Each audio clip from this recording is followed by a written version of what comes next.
नमस्कार दोस्तों, आप सभी का एग्ज़ाम मोड यूपी चैनल पर हार्दिक स्वागत है। मैं हूं शुभम वर्मा और मैं आप सभी के सामने यूपी ट्रिपल एससी लेखपाल की पॉलिटी की मैराथन सीरीज लेके आया हूं। इस सीरीज में हम लोग क्वेश्चन आपके डिस्कस तो करेंगे ही, पर साथ में उस टॉपिक से रिलेटेड मैं आपको इम्पॉर्टेंट कॉन्सेप्ट्स भी जो आपके एग्ज़ाम में पूछे जाते हैं और साथ में इम्पॉर्टेंट फैक्चुअल चीज़ें, दोनों चीज़ें आपको साथ साथ में कराता चलूँगा ताकि आपका रिवीजन अच्छे से हो जाए। इस टॉपिक को मैंने बड़ी ही विधिवत ढंग से बनाया है, तो थोड़ा इसे ध्यान से देखिएगा और साथ में पेन कॉपी लेके बैठिएगा।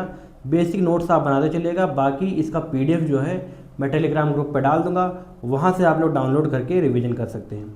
तो आइए स्टार्ट करते हैं। पहले हम लोग क्वेश्चन देखेंगे, उसके बाद उसके पीछे कॉन्सेप्ट और उस टॉपिक से रिलेटेड डिटेल में चीज़ें हम लोग डिस्कस करेंगे। तो स्टार्ट करते हैं। पहला है आपका salient feature of Indian constitution से रिलेटेड टॉपिक है, यानी कि आपका भारतीय संविधान की प्रमुख विशेषताएं जो है उसके ऊपर क्वेश्चन है। हिंदी में क्वेश्चन है और इंग्लिश दोनों में क्वेश्चन है। मैं आपको पढ़ूंगा और आप लोग 10 सेकंड का टाइम दूंगा, आप लोग उसका आंसर दीजिएगा, फिर टिक करेंगे, थोड़ा डिस्कशन करेंगे, फिर आगे चलेंगे। बाकी डिटेल में डिस्कशन आपको अगले स्लाइड में करेंगे उसके बारे में सब कुछ।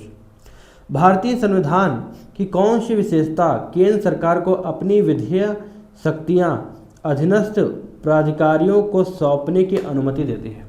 ऑप्शन है आपकी संघवाद, संसदीय प्रणाली, प्रत्योजित विधायन या फिर आपका संविधान की सर्वोच्चता। क्वेश्चन इंग्लिश में है, which salient feature of the Indian constitution allows the centre to delegate its legislative power to subordinate authorities. याद रखिएगा कि भारतीय संविधान की आपकी एक विशेषता होती है। क्या विशेषता होती है? कि इसमें केंद्र और राज्य में आपकी शक्तियाँ विभाजित होती हैं। केंद्र और राज्य में आपकी शक्तियाँ विभाजित होती हैं, तो इसमें याद रखिएगा कि वो आपका जो ऑप्शन है वो संघवाद आपका सही है। संघवाद आपका इसमें ऑप्शन बिल्कुल सही है। संघवाद में क्या होता है? केंद्र सरकार अपनी विधायी शक्तियाँ अधीनस्थ प्राधिकारियों को सौंपती हैं। ठीक है, ये चीज़ आपका किसकी वजह से होता है? तो ये संघवाद की वजह से होता है। डिटेल में इसकी जो आपकी डिस्कशन है हम लोग अगली साइड में करेंगे। अभी आप क्वेश्चन देखिए और आंसर देने की कोशिश कीजिए। अगला क्वेश्चन है, प्रस्तावना में धर्म की अवधारणा संविधान की किस विशेषता को दर्शाती है? जो धर्म की बात करी गई है आपकी प्रस्तावना में, सेकुलरिज्म की बात करी गई है, किसमें? प्रस्तावना में या फिर प्रेम्बल में, वो आपको किस विशेषता की ओर दर्शाता है? क्या वो धर्मनिरपेक्षता की बात करता है? दूसरा, क्या वो समाजवाद की बात करता है? तीसरा, अखंडता, और चौथा आपका बंधुत्व। तो इस क्वेश्चन का सही आंसर क्या है? इस क्वेश्चन का सही आंसर है आपका धर्मनिरपेक्षता। आपके जो प्रियम्बल में है, प्रियम्बल में सेकुलरिज्म की बात करी गई है। सेकुलरिज्म यानी कि धर्मनिरपेक्षता की बात करी गई है, जिसमें पॉजिटिव फॉर्म ऑफ सेकुलरिज्म या फिर जो आपका धर्मनिरपेक्षता जो है वो पॉजिटिव फॉर्म में आपकी बताई गई है। इसका मतलब है कि आपकी राज्य की जिम्मेदारी होगी कि वो आपके जितने भी धर्म हैं सबको एक समान देखें और साथ ही साथ सबके उत्थान के लिए एक समान कार्य करें। ये भारत की आपकी अवधारणा है, याद रखिएगा। पॉजिटिव फॉर्म ऑफ सेकुलरिज्म इसे कहते हैं। ठीक है, तो प्रस्तावना में धर्म की अवधारणा संविधान की किस विशेषता को दर्शाती है? तो वो आपको धर्म निरपेक्षता को दर्शाती है। होपफुली आपका क्वेश्चन करेक्ट हुआ होगा। क्वेश्चन नंबर तीसरा आपका है कि कौन सी विशेषता संविधान को लचीले तथा कठोर दोनों प्रकार से संशोधित करने में सक्षम बनाती है? आपको जानते होंगे कि हमारा जो संविधान है वो बोध आपका रिजिड और साथ में आपका क्या होता है? लचीला दोनों होता है। कठोर और लचीला दोनों प्रकार का हमारा संविधान है, फ्लेक्सिबल और रिजिड दोनों है। ठीक है, तो आखिर ऐसे कौन सा वो प्रोसीजर होता है, ऐसा कौन सा तरीका होता है जो सक्षम बनाती है आपको संविधान को, ताकि वो लचीला और कठोर दोनों प्रकार का बना रहे? कठोर संविधान, संसदीय शासन प्रणाली, संशोधन प्रक्रिया या फिर एकल नागरिकता। इंग्लिश में क्वेश्चन है, which feature enables the constitution to be amended in a flexible as well as rigid manner? पहला है रिजिड कॉन्स्टिट्यूशन, दूसरा है parliamentary form of government, third है अमेंडमेंट प्रोसीजर और फोर्थ है सिंगल सिटीजनशिप। तो इस क्वेश्चन का आंसर सही क्या होगा? इस क्वेश्चन का सही आंसर है आपका संशोधन प्रक्रिया। याद रखिए कि भारत में जो संशोधन प्रक्रिया है ये आपकी दो प्रकार से चलती है। पहला है सिंपल मेजॉरिटी या फिर साधारण जो आपकी बहुमत होती है, उससे कुछ आपकी संविधान में उसमें आपकी जो थोड़ा बहुत कुछ चीज़ें होती हैं वो बदली जाती हैं। और एक संविधान संशोधन है जो लाया जाता है आपका बिल पास करने के लिए, उसके लिए कुछ कठोर प्रावधान हैं आपके, जिसके लिए आपको स्पेशल मेजॉरिटी चाहिए होती है। स्पेशल मेजॉरिटी चाहिए होती है, और कुछ कुछ प्रावधान ऐसे हैं जिसमें 2/3 या फिर 2/3 तो आपको संसद की बहुमत चाहिए। साथ में आपको जितने भी राज्य हैं उनमें से आधे राज्य की आपको सिंपल मेजॉरिटी के साथ या फिर साधारण जो आपकी बहुमत है उसके साथ ये लोग पास करेंगे, तभी वो प्रणाली आपकी संविधान में परिवर्तित हो जाएगी। जैसे कि मान के चलिए कल अगर आपको राष्ट्रपति के चुनाव जो होते हैं, राष्ट्रपति के चुनाव में अगर संसद चाहे कि हमको कुछ फेरबदल करने हैं, ठीक है, तो उसको पहले संसद से उसे 2/3 बहुमत से तो पास कराना ही पड़ेगा। लेकिन साथ ही साथ जितने भी राज्य हैं सारे राज्यों की मंजूरी उन्हें चाहिए होगी, सिंपल मेजॉरिटी या फिर आपका सामान्य बहुमत के साथ मंजूरी चाहिए होती है सभी राज्यों में से 50% राज्यों की। इसी तरीके से आपका जो जीएसटी था, जीएसटी जो आपका संविधान संशोधन लाया गया था उसके बाद जीएसटी आपका इसी तरीके से लागू करा गया था। तो होपफुली आपको ये क्वेश्चन भी समझ आएगा और क्वेश्चन का आंसर आपका सही भी हुआ होगा। अगला क्वेश्चन चलते हैं। अगले क्वेश्चन में कहा गया है कि भारत में एकीकृत और स्वतंत्र न्यायपालिका संविधान की किस विशेषता को प्रकट करता है। हमारे भारत में आपको पता होगा कि एकीकृत न्यायपालिका है और साथ में स्वतंत्र न्यायपालिका है। इंटीग्रेटेड जुडिशरी का मतलब क्या होता है, या फिर एकीकृत न्यायपालिका का मतलब होता है कि हर टियर जो आपके न्यायपालिका का है वो एक दूसरे से जुड़ा हुआ है। सबसे ऊपर है आपका सुप्रीम कोर्ट, उससे नीचे आपका आता है हाई कोर्ट, उससे नीचे आपके सबऑर्डिनेट कोर्ट आते हैं। ये तीनों कोर्ट आपके आपस में कनेक्टेड हैं, जिसमें आपका जो निर्देश है वो ऊपर से नीचे की ओर ट्रांसफ़र होता है। सुप्रीम कोर्ट का निर्देश पूरे देश में लागू होता है और उसके जो आपके नियम या फिर जो उसके जो फैसले होते हैं वो पूरे देश में हर कोर्ट पे लागू होते हैं। तो ये इंटीग्रेटेड या फिर आपका एकीकृत न्यायपालिका का उदाहरण होता है। स्वतंत्र न्यायपालिका का मतलब ये होता है कि आपकी जो न्यायपालिका है वो स्वतंत्र होगी, उस पर आपकी संसद या फिर आपकी विधायिका वो कह सकते हैं, इन दोनों में से किसी का भी उसके ऊपर जोर नहीं होता है। ना ही संसद में आपके डिस्कशन किया जा सकता है, आपके जजेस के जो बिहेवियर होता है उसको लेकर डिस्कशन नहीं किया जा सकता है। साथ ही जो आपकी विधायिका होती है, विधायिका का भी जोर आपके न्यायपालिका पर नहीं होता है। न्यायपालिका पूर्ण रूप से स्वतंत्र आपकी होती है, इसीलिए यहाँ पे स्वतंत्र न्यायपालिका का दिया गया है तरीका। तो पूछा गया है कि किस विशेषता को प्रकट करता है। ए ऑप्शन है विधि का शासन, दूसरा है संघवाद, तीसरा है आपका शक्तियों का पृथक्करण, या फिर चौथा आपका सामाजिक न्याय। तो आपकी जो भारत में एकीकृत और स्वतंत्र न्यायपालिका संविधान में है, ये आपकी शक्तियों के पृथक्करण को आपको दर्शाती है। सेपरेशन ऑफ पावर की वजह से ही आपको क्या है कि आपकी जो न्यायपालिका है ये विधायिका और आपकी संसद से सबसे अलग है, ठीक है, ये इसी वजह से अलग है। अगर शक्तियों का पृथक्करण नहीं होता तो ये विशेषता उसकी होती ही नहीं। होपफुली आपका क्वेश्चन ये सही हुआ होगा। अगला क्वेश्चन है कि भारतीय संविधान के किस अनुच्छेद में धर्मनिरपेक्षता की विशेषता सर्वाधिक परिलक्षित होती है। मतलब कि which article best reflect the feature of secularism in the Indian constitution. अब आपको धर्मनिरपेक्षता को सेकुलरिज्म नाम से भी याद रखना पड़ेगा, क्योंकि कुछ ट्रेंड बदल रहा है, तो कई बार आपसे UPSSC जो है वो इंग्लिश का जो टर्म है वो भी पूछ सकता है। तो सेकुलरिज्म का मतलब होता है धर्मनिरपेक्षता। तो संविधान के कौन से अनुच्छेद में इसके बारे में बेहतरीन ढंग से बात करी गई है। ऑप्शन है आर्टिकल 14, 25, 32 या फिर 368। आपका जो आर्टिकल नंबर 25 है ये आपके धर्मनिरपेक्षता के बारे में बात करता है। सेकुलरिज्म के बारे में बात किस में कही गई है, राइट टू रिलीजन का जो आर्टिकल है जिसमें धर्म का अधिकार होता है, उसके अंदर आपका आर्टिकल नंबर 25 आता है, जिसके अंडर में हमने धर्मनिरपेक्षता के बारे में बात कही है। ये मैं आगे चल के आपको डिटेल में डिस्कस करूंगा, तो अभी सिर्फ ये याद करिए आप, बाकी हम लोग आखिरी स्लाइड में से अच्छे से डिस्कस करेंगे, ठीक है, जब हम लोग फंडामेंटल राइट्स करेंगे। अब आगे चलते हैं, थोड़ा हम लोग भारतीय संविधान की जो प्रमुख विशेषता हैं वो लोग डिटेल से चर्चा कर लेते हैं, ठीक है। तो ये मेरे खुद के लिखे हुए नोट्स हैं जिसको डिजिटल फॉर्म में कन्वर्ट करके मैं आप सभी के लिए लाया हूँ। बहुत ही बेहतरीन ढंग से, जितना काम का आपके लिए है एग्जाम के लिए उतना ही लेके आया हूँ। होपफुली आप लोग इसे अगर अच्छे से पढ़ेंगे, थोड़ा ध्यान देके, तो आपके एक भी क्वेश्चन गलत नहीं होंगे, क्विक टाइम में आप रिवीजन कर सकते हैं। ये स्पेशली आपके लेखपाल के लिए है, ठीक। तो सबसे पहले आपको याद रखना है कि आपका जो भारतीय संविधान है यह आपका लिखित संविधान है और ये दुनिया का सबसे विशाल संविधान है। दो तरीके के आपके संविधान होते हैं, एक है रिटन कॉन्स्टिट्यूशन, दूसरा है अनरिटन कॉन्स्टिट्यूशन। रिटन मतलब कि लिखित संविधान और दूसरा आपका अलिखित संविधान होता है। लिखित संविधान में मतलब ये होता है कि कि जितने भी आपके रूल्स रेगुलेशन होते हैं, आर्टिकल्स होते हैं, ये आपके कोडिफाई किए जाते हैं।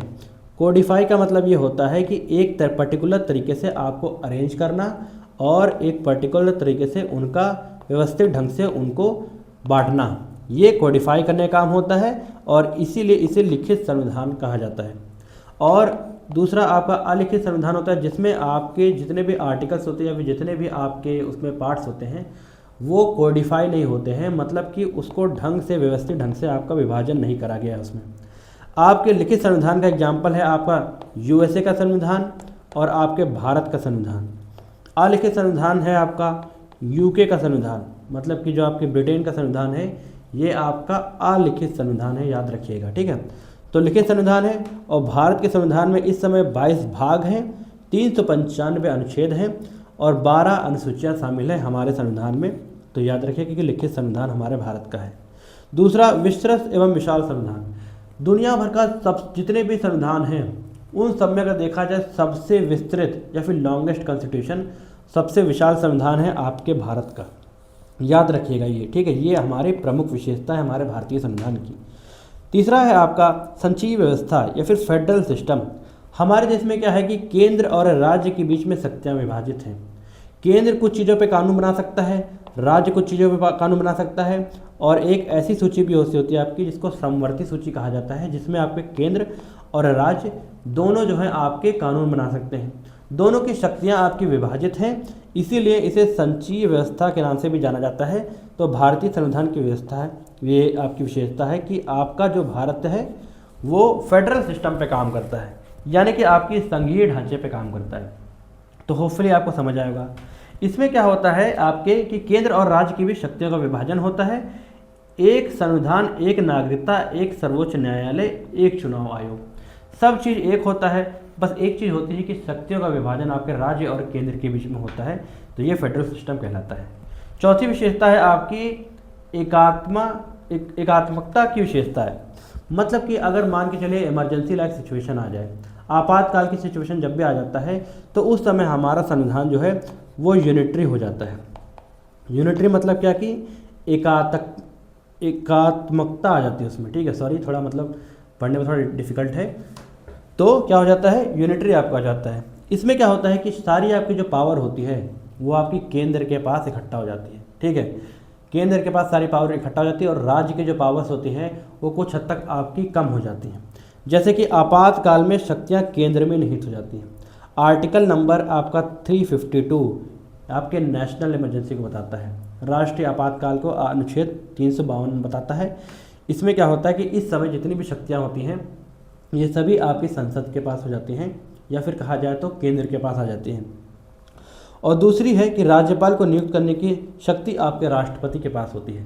तो ये भी आपकी यूनिटरी फॉर्म का एक एग्जाम्पल है। थर्ड चीज़ दी गई है, संसद को राज्यों की सीमाएं बदलने का अधिकार है। संसद अगर चाहे तो किसी भी राज्य की आपकी सीमा बदल सकते हैं और उसके लिए उसे राज्य की मंजूरी की कोई आवश्यकता नहीं है। याद रखिएगा कि उसके लिए उसको राज्य की मंजूरी की कोई आवश्यकता नहीं है। वो चाहे तो नाम बदल सकता है, चाहे बाउंड्री बदल सकता है, या फिर दो राज्यों को मिलाकर एक राज्य भी बना सकता है। वो कुछ भी कर सकता है, वो हर चीज़ करने के लिए स्वतंत्र है। बशर्ते ये है कि उस बिल को लाने के लिए पहले राष्ट्रपति की मंजूरी लेनी पड़ती है और राष्ट्रपति की मंजूरी के बाद संसद से वो पास हो जाता है bye simple majority. Simple majority मतलब कि आपकी जो ये एक होती है विशेष बहुमत और एक आपकी होती है सिंपल होती है, मतलब कि साधारण बहुमत। तो साधारण बहुमत से ये चीज़ें पास हो जाती हैं। इसके लिए आपका संविधान संशोधन लाने की ज़रूरत नहीं होती है। याद रखिएगा कि राज्यों की सीमा बदलने के लिए संविधान संशोधन लाने की ज़रूरत नहीं होती है। मतलब कि आपकी जब तेलंगाना राज्य का जो आपका वो हुआ था, गठन हुआ था 2014 में, तो उस समय आपके संविधान संशोधन नहीं लाया गया था। ये सिंपल मेजॉरिटी के साथ पास होकर आपका आ गया था। तो ये आपका हो गया।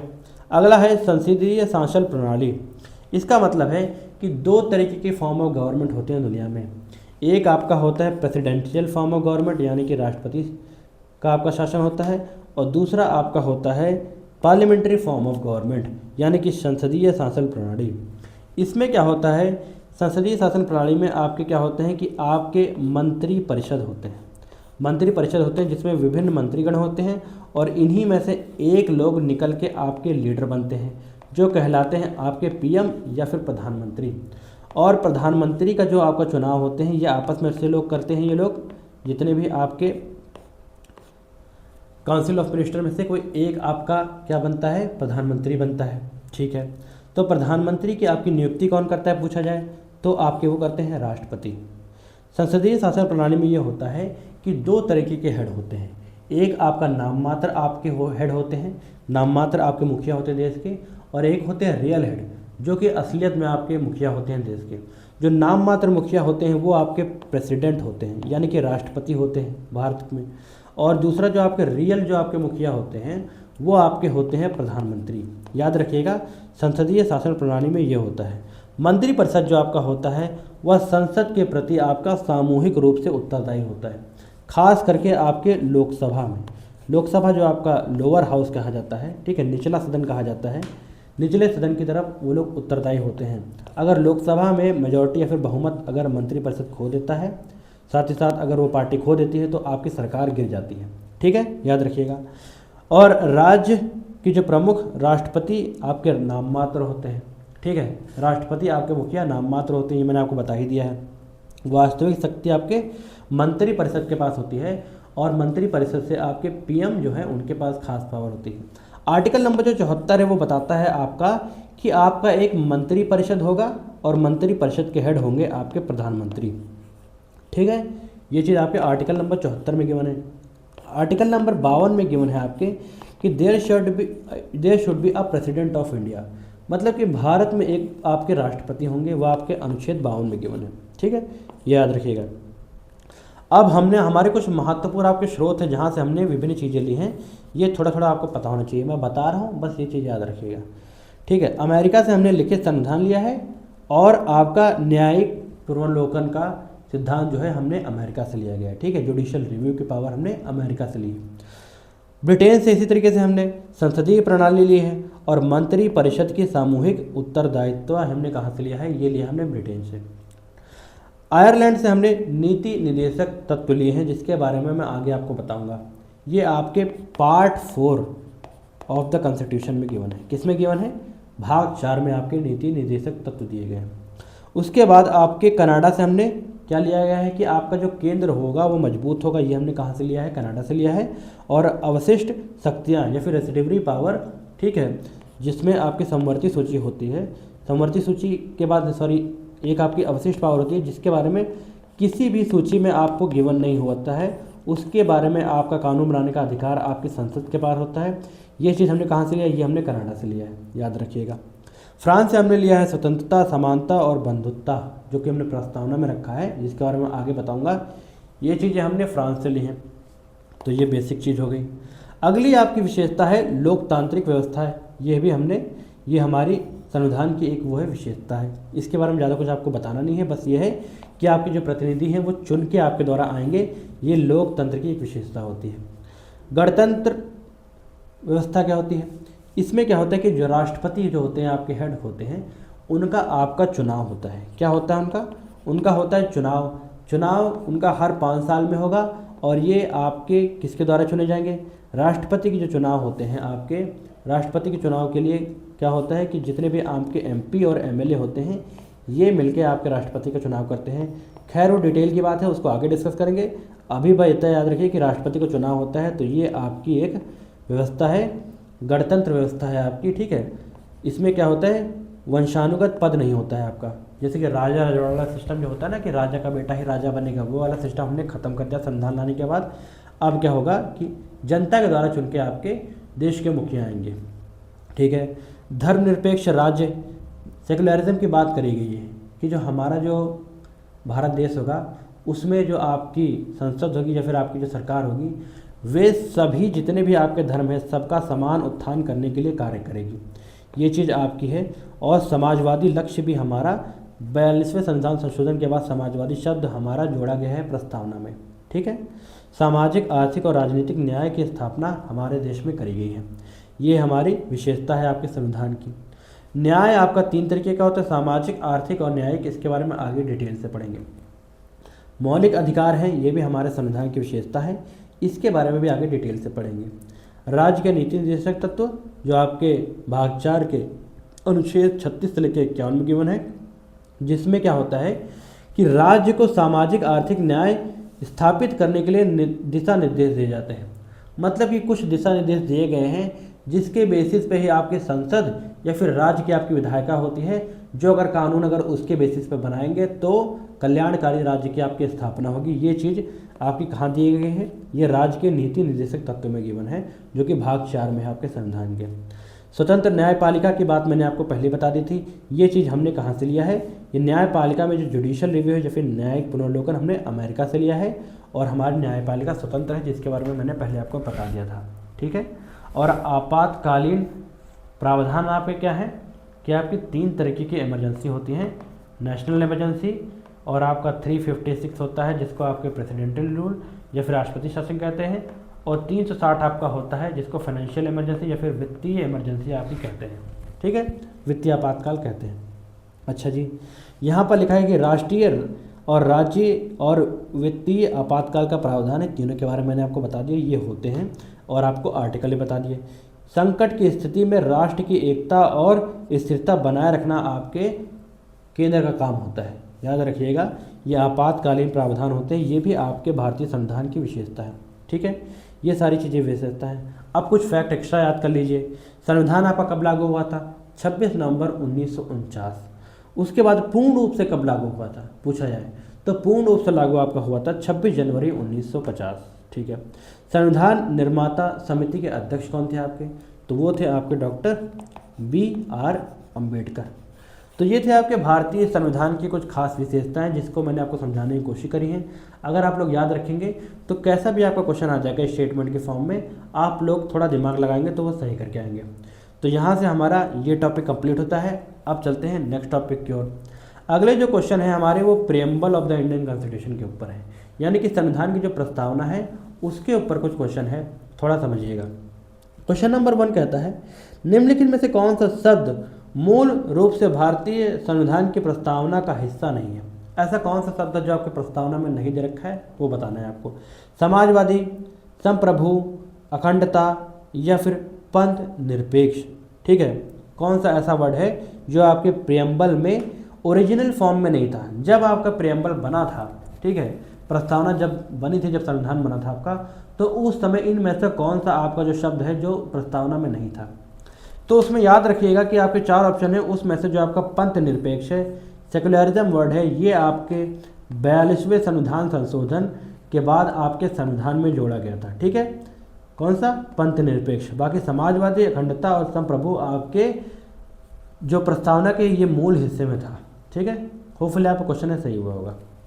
अगला क्वेश्चन है कि प्रस्तावना में भ्रातृत्व या फिर ब्रदरहुड की जो आपकी फीलिंग है, शब्द का तात्पर्य क्या है? इस शब्द का मतलब क्या होता है?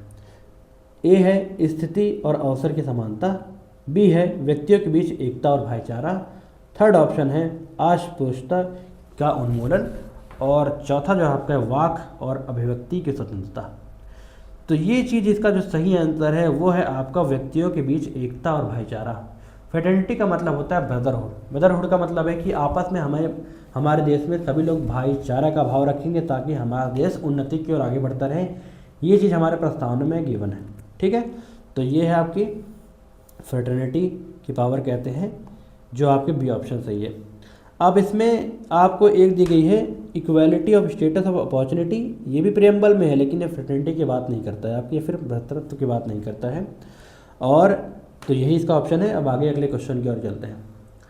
नेक्स्ट क्वेश्चन है हमारा कि संविधान की प्रस्तावना की वैधानिक स्थिति क्या है? इस समय जो आपका लीगल स्टेटस क्या है आपके प्रियम्बल का, ये मोस्ट फेवरेट क्वेश्चन है आपके एग्जामिनर्स का, जो पूछते हैं जिसका आंसर आपको बताना है। यह किसी भी न्यायालय द्वारा प्रवर्तनीय है।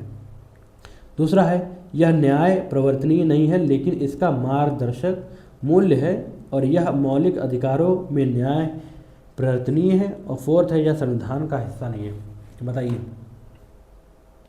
तो इस क्वेश्चन का सही आंसर है आपका बी ऑप्शन, यह न्याय प्रवर्तनीय नहीं है लेकिन इसका मार्गदर्शक मूल्य है। मतलब कि आपके प्रियम्बल का जो स्टेटस है वो प्रेजेंट टाइम में कि यह कोर्ट ऑफ लॉ में, अगर आप इसको लेके आपके प्रस्तावना को लेके अगर आप कोर्ट में चले जाते हैं कि इसमें कुछ बातें लिखी गई हैं उसके लिए हमको न्याय चाहिए, तो वो चाह कर भी आपका क्या करेगा, आपका जो कोर्ट है उसके बेसिस पे आपको न्याय नहीं दे सकता है, क्योंकि ये आपका नॉन जस्टिसेबल है, यह न्याय परिवर्तनीय नहीं है, याद रखिएगा। दूसरी चीज़ है, लेकिन ये आपकी एक तरीके से टॉर्च की तरीके से काम कर सकता है, आपको रास्ता दिखाने में आपकी संसद को और आपकी न्यायपालिका को कि उसे किस दिशा में दिशा निर्देश देने हैं या फिर किस दिशा में उसे न्याय करना है। ये है आपका, कहते हैं, मार्गदर्शक मूल्य है आपका। कौन सा आपका? ये आपके संविधान की प्रस्तावना है, याद रखिएगा। ये पूछा जाता है, कई बार क्वेश्चन आता है। It is non justiciable but has a guiding value, ठीक है, बी ऑप्शन सही है, रट लीजिए। तो अब हम लोग क्या करते हैं, आपकी भारतीय संविधान की प्रस्तावना के बारे में थोड़ा डिटेल से समझ लेते हैं, ताकि अगली बार आपको रिवाइज करने की जरूरत ना पड़े। प्रस्तावना क्या है? प्रस्तावना एक तरीके से आपका क्या होता है, इंट्रोडक्शन होता है। जैसे कि एक किताब का एक प्रीफेस होता है या फिर जो पहला पन्ना होता है जो बताता है कि ये किताब पढ़ के आप लोग क्या क्या चीज़ हासिल कर सकते हैं, वही चीज़ है कि या फिर इस किताब के अंदर क्या क्या चीज़ें हैं। तो वो किताब का जो पहला पन्ना है, संविधान की किताब का पहला पन्ना है, आप क्या है, प्रस्तावना है। इंट्रोडक्शन की तरीके से है, इंट्रोडक्शन देता है, संविधान की पूरी सारी जानकारी आपको बेसिक फॉर्म में दे देता है, ठीक है। तो प्रस्तावना की आपकी विशेषताएं हैं जो आपको याद रखनी है, जो स्टेटमेंट की फॉर्म में आती हैं, क्वेश्चन में कई बार आती हैं कि संविधान, अगर पूछा जाए कि आपके संविधान का हिस्सा है आपका प्रस्तावना की नहीं है, तो हाँ आपका हिस्सा है, याद रखिएगा, विशेषता है। यह संविधान की आत्मा भी कही लाई जाती है और यह संविधान के उद्देश्यों और मूल्यों को बताती है कि क्या उद्देश्य और मूल्य हम लोग अचीव करना चाहते हैं अपने संविधान से, ये बात आपको प्रस्तावना बताती है। चौथा चीज़, यह ना तो कानून बनाती है और ना ही किसी अधिकार को देती है, बल्कि दिशा प्रदान करती है। मैंने आपको बताया कि ये दिशा प्रदान का काम करती है आपके। पांचवी चीज़ है, यह संविधान की व्याख्या में सहायक होती है। संविधान को विस्तृत रूप में बताने में आपका संविधान का जो आपका ये प्रस्तावना होती है, ये बहुत बड़ा रोल आपका प्ले करती है, ठीक है। ऐतिहासिक पृष्ठभूमि कुछ याद रखिएगा, कई बार एग्जाम में पूछ ले जाते हैं। 13 दिसंबर 1946 में आपकी संविधान सभा की पहली बैठक हुई थी। पहली बैठक कब हुई थी संविधान सभा की? तो वो 13 दिसंबर 1946, ये डेट याद रखिएगा। उसके बाद आगे चल के 22 जनवरी 1947 में क्या होता है, इसमें आपके जवाहरलाल नेहरू का जो ऑब्जेक्टिव रेजोल्यूशन है या फिर जो उद्देश्यों का प्रस्ताव है, ये आपका लाया जाता है, जो बाद में चल के आपका प्रेम्बल या फिर प्रस्तावना के रूप में बनता है, ठीक है। 26 नवंबर 1949 से क्या होता है, संविधान सभा द्वारा अंगीकृत किया जाता है आपको, ठीक है। संविधान सभा द्वारा अंगीकृत किया जाता है किसको? आपको, प्रस्तावना को, याद रखिएगा, ठीक है। 26 जनवरी 1950 को संविधान आपका पूर्ण रूप से लागू हो जाता है और इसमें जितनी भी चीज़ें दी गई हैं वो सब लागू हो जाती हैं आपकी पूर्ण रूप से। कब होती हैं? 26 जनवरी 1950 को, ठीक है। इसमें आपके पूछा जाता है एग्जाम में कई बार कि जो आपकी जो न्याय के बारे में बात करी गई है या फिर स्वतंत्रता, समानता और बंधुत्ता की बात करी गई है आपकी प्रस्तावना में, ये कितने तरीके की है? 3 तरीके की, 4 तरीके के, ऐसे ऑप्शन दे देता है। इनमें से कौन सी चीज़ें जो नहीं है, ठीक है, ये भी पूछ लेता है। थोड़ा समझिए कैसे लिखा गया है कि हम भारत के लोग भारत को संपूर्ण प्रभुत्व संपन्न समाजवादी पंथ निरपेक्ष लोकतांत्रिक गणराज्य बनाने के लिए तथा उसके समस्त नागरिकों को क्या प्रदान करने के लिए? 4 चीज़ें प्रदान करने के लिए। क्या? न्याय, स्वतंत्रता, समानता और बंधुत्ता प्रदान करने के लिए हम लोग क्या है, बाधित हैं, ठीक है। अब आपसे पूछा जाएगा कि जो न्याय के बारे में बात करी गई है वो न्याय कितने तरीके का होता है? तो 3 तरीके का न्याय होता है, याद रखिएगा। न्याय आपके सामाजिक, आर्थिक और राजनीतिक न्याय होते हैं। 3 तरीके के न्याय का पहले नाम भी याद कर लीजिए और कितने तरीके के होते हैं ये भी याद कर लीजिए, एग्जाम में आता है। स्वतंत्रता आपकी कितने तरीके की होती है? स्वतंत्रता आपको दी गई है freedom of speech and expression, विचार, अभिव्यक्ति, विश्वास, धर्म और उपासना की आपको स्वतंत्रता दी गई है। Freedom of belief, faith and worship कितने तरीके? 1, 2, 3, 4 और 5। 5 तरीके की स्वतंत्रता आपको दी गई है। कहाँ पर? आपके संविधान में, प्रस्तावना में, याद रखिएगा, ये भी आपको याद रखना है। समानता कितने की? समानता दी गई स्थिति और अवसर, equality of status end of opportunity की बात करी गई है, ठीक है। समानता, स्थिति और अवसर की या फिर 2 तरीके की आपकी समानता की बात करी गई है। बंधुत्ता की बात करी गई है, व्यक्ति की गरिमा और राष्ट्र की एकता और अखंडता सुनिश्चित करने वाली बात करी गई है, ये याद रखना है आपको, ठीक, ये चीज़ है। तथा अपनी इस संविधान सभा को 26 नवंबर 1949 ईस्वी को अंगीकृत, अधिनियमित और आत्मर्पित करते हैं। ये चीज़ आपकी डेट जब थी जब हमने अडॉप्ट किया था आपके प्रेम्बल को। अब ये 4 चीज़ें आपको मेन याद रखनी है यहाँ से, ठीक है। अब 1976 में जब संविधान संशोधन होता है उसके बाद पूछा जाता है कि आपके प्रस्तावना में कौन से 3 नए वर्ड जोड़े गए थे, और एक ही बार आपकी प्रस्तावना में आपके क्या होता है, आपके अमेंडमेंट हुआ है, या फिर आपकी कह सकते हैं कि संशोधन हुआ है। संविधान में सिर्फ एक बार इसके लिए आपको प्रस्तावना में कुछ नए वर्ड जोड़े गए थे, वो है 42वां संविधान संशोधन 1976। समाजवादी जोड़ा गया है, पंथ निरपेक्ष जोड़ा गया है और अखंडता जोड़ी गई है, ठीक है। समाजवादी के थ्रू हम सामाजिक और आर्थिक न्याय की स्थापना करना चाहते हैं, और पंथ निरपेक्षता की बात करते हैं कि सभी धर्मों का समान उत्थान करेंगे। अखंडता में क्या गया कि राष्ट्र की एकता के साथ साथ अखंडता की रक्षा करना हमारा कर्तव्य है। इसको हम लोग इंग्लिश में ऐसे याद करते हैं, ISS के फॉर्म में याद करते हैं शॉर्टकट तरीके से। I माने होता है इंटीग्रिटी, S माने सेकुलर होता है, और एक आपका S होता है, क्या होता है, सेकुलरिज्म होता है। ISS इंटीग्रिटी, सेकुलर और आपका सोशलिज्म, हाँ S माने सोशलिज्म, ठीक है। ये सोशलिज्म है, समाजवाद है, पंथ निरपेक्ष सेकुलरिज्म कहते हैं, अखंडता आपको इंटीग्रिटी कहते हैं। अगर आप इंग्लिश में याद कर लेंगे तो ज़्यादा आसानी रहेगी, ISS से आपको याद हो जाएगा, कभी भूलोगे भी नहीं आप लोग, ठीक है। ये याद रखिएगा। तो ये चीज़ हो गई, ठीक है। और बाकी जो बेसिक चीज़ें हैं मैंने आपको बता ही दी हैं। बाकी ये सब प्रेम्बल से बेसिक चीज़ें आपसे एग्जाम में जो पूछी जाती है वो यहाँ से पूछी जाती है, ये पूछ सकता है, ठीक, और आपसे ये पूछ सकता है, ठीक है, और आपसे क्या पूछ सकता है, और आपसे ये पूछ सकता है कि उसकी कुछ खास विशेषता के बारे में वो लोग पूछ सकते हैं, और कब लागू करी गई थी, और क्या ये आपके संविधान का भाग है कि नहीं, ठीक है। ये सब चीज़ें आपसे वो लोग पूछते हैं, ये याद रखिएगा। महत्व तो आपका है कि संविधान के निर्माण के उद्देश्य की घोषणा करती है, और सारी बातें हैं जो रटाई बातें जो आपको ज़्यादा याद नहीं करनी है। बेसिक चीज़ें याद करनी थी मैंने आपको बता दी। प्रेम्बल से रिलेटेड हमने क्वेश्चन भी डिस्कस कर लिए, ठीक है। तो होपफुली आपको ये टॉपिक भी समझ आएगा, कुछ क्वेश्चन भी हमने देख लिए हैं। अब आगे चलते हैं। देखिए इस समय आपको मेन है कि आपको टॉपिक रिवाइज करने हैं, ज़्यादा ज़्यादा रिवाइज करिए जिसकी वजह से आप लोग एग्जाम में अच्छा स्कोर तकें, ठीक है। अब अगला जो क्वेश्चन है आपके ये शेड्यूल और आर्टिकल्स के ऊपर क्वेश्चन है, यानी कि आपकी अनुसूचियाँ और भाग के ऊपर क्वेश्चन है। आइए क्वेश्चन पहले देखते हैं, उसके बाद हम लोग टॉपिक ध्यान से समझेंगे। निम्नलिखित में से कौन सा भारत के संविधान का भाग नहीं था जैसा कि 1950 में अंगीकृत किया गया था, ठीक है। जो 1950 में आपका टोटल तरीके से जब आपका संविधान आया तो उनमें से कौन सा ऐसा चीज़ था जो आपके संविधान का भाग नहीं था इन चारों ऑप्शन में से। 7वीं अनुसूची, ठीक है, 395 अनुच्छेद, प्रस्तावना, या फिर आपके 12 भाग, 7वां शेड्यूल, 395 आर्टिकल, प्रियम्बल, और या फिर आपके 12 पार्ट्स, ठीक। याद रखिएगा कि जो इसमें आपके 395 आर्टिकल दे रखे हैं, 395 आर्टिकल, 395 आर्टिकल आपके जो मूल रूप से जो आपका संविधान बना था उसमें आपके नहीं थे। 7 शेड्यूल्स तो आपके थे ही, ठीक है, 12 पार्ट भी थे, प्रियम्बल भी थे, ये सब थे आपके, याद रखिएगा। लेकिन आपकी क्या होता है,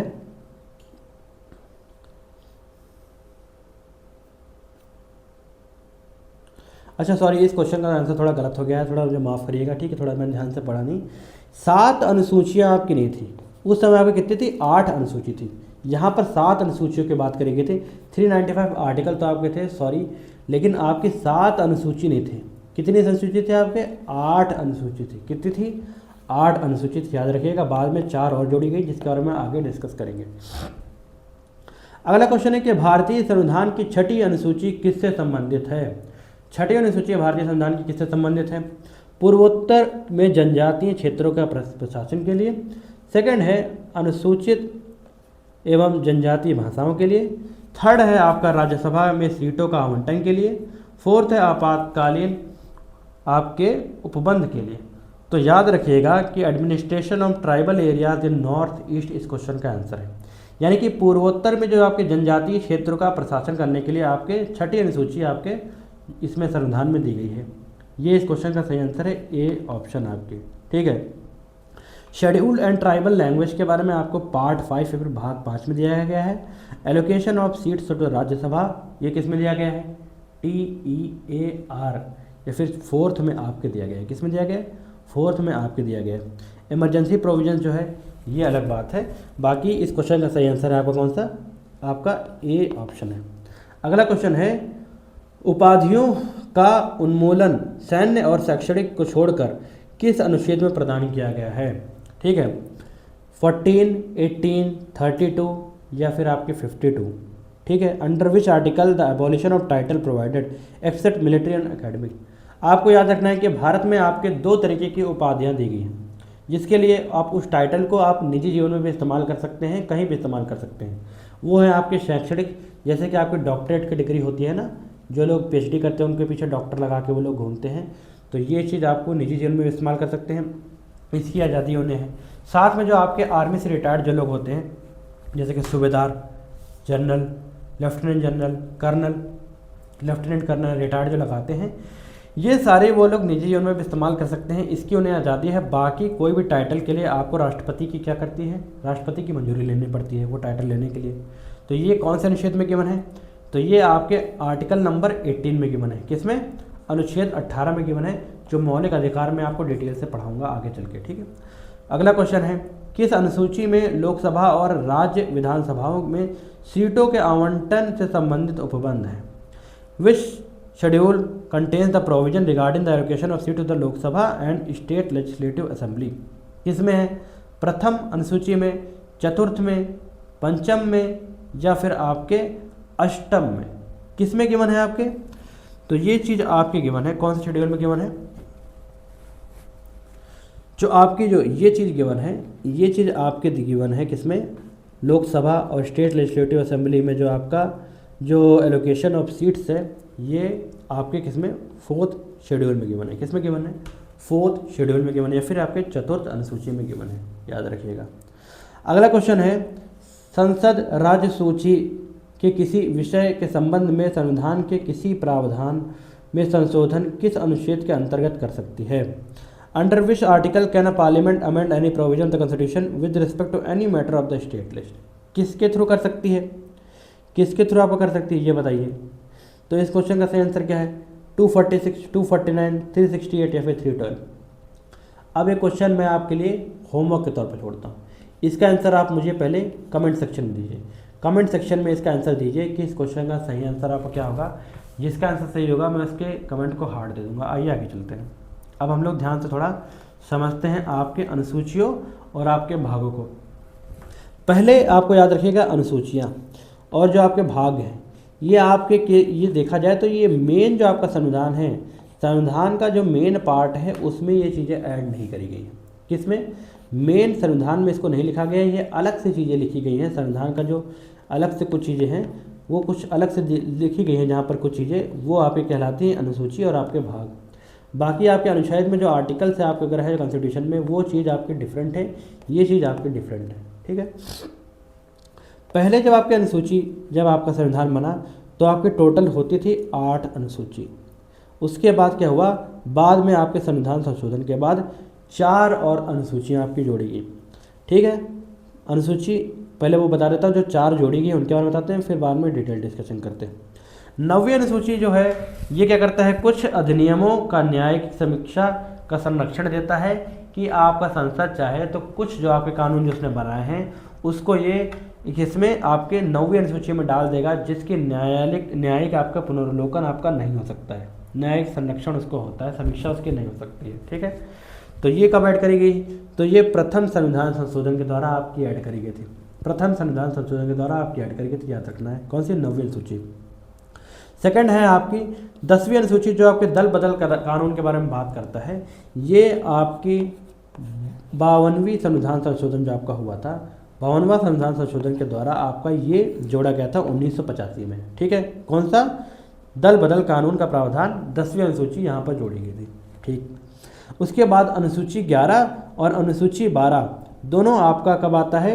1973 में आता है आपके 73वें संविधान संशोधन और 74वें संविधान संशोधन के बाद ये दोनों जोड़े गए।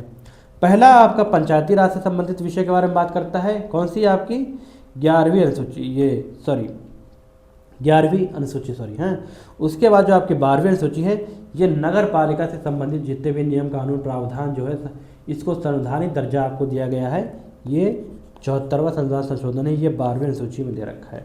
ठीक है, तो ये 4 थे जो आपको बाद में जोड़े गए थे, बाकी 8 शुरुआत से जुड़े थे।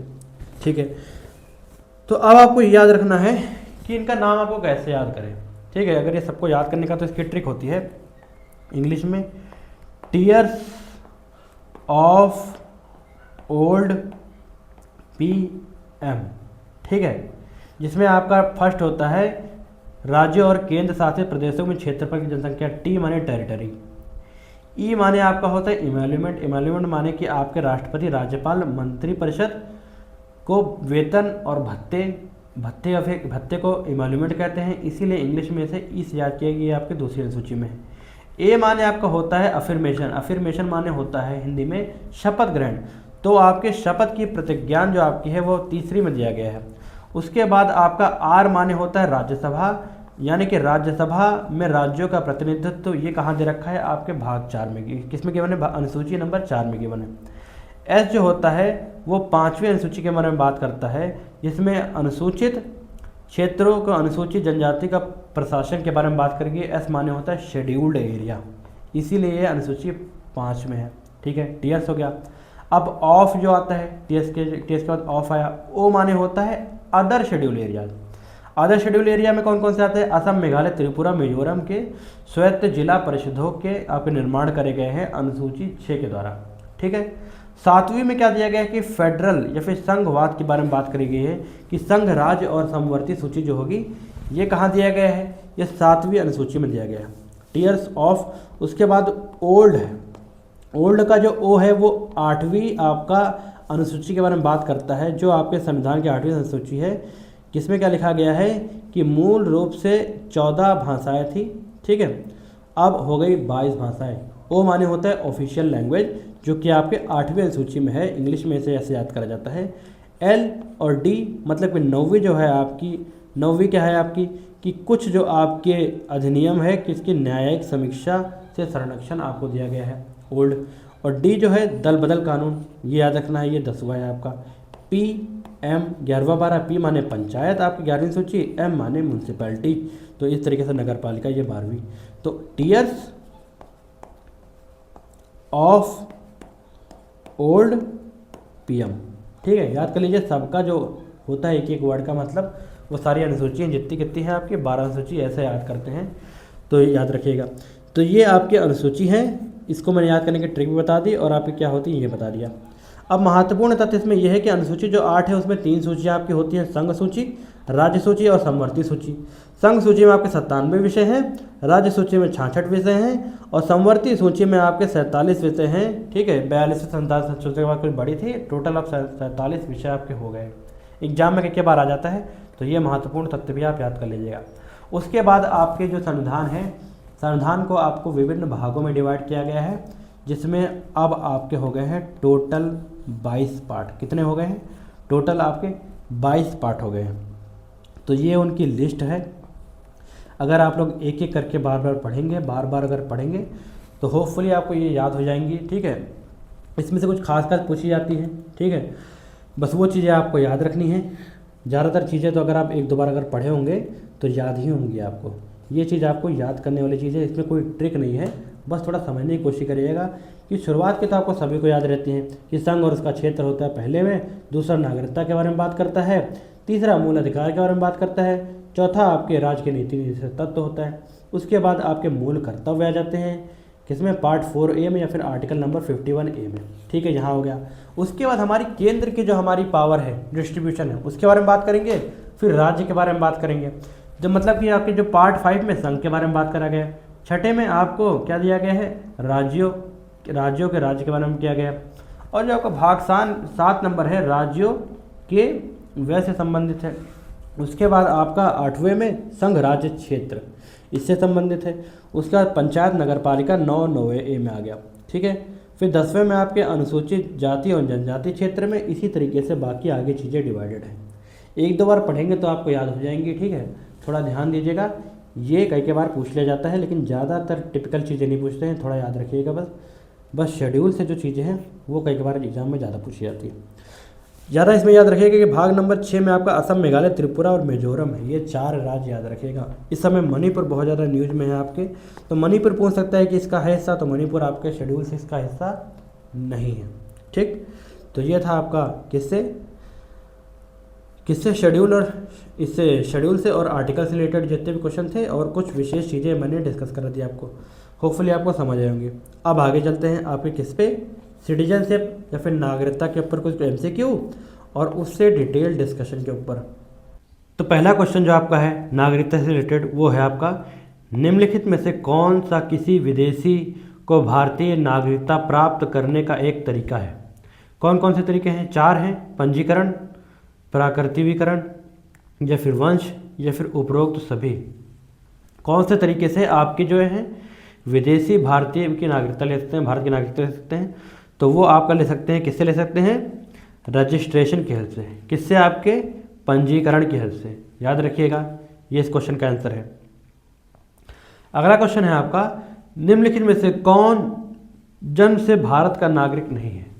ऑप्शन है 26 जनवरी 1950 को भारत में जन्मा व्यक्ति, सेकंड है 1 जुलाई 1987 को भारत में जन्मा व्यक्ति, थर्ड है 15 अगस्त 1947 को भारत में जन्मा व्यक्ति, या फिर चौथा है भारत के बाहर जन्मा व्यक्ति जिसके माता पिता भारतीय हैं।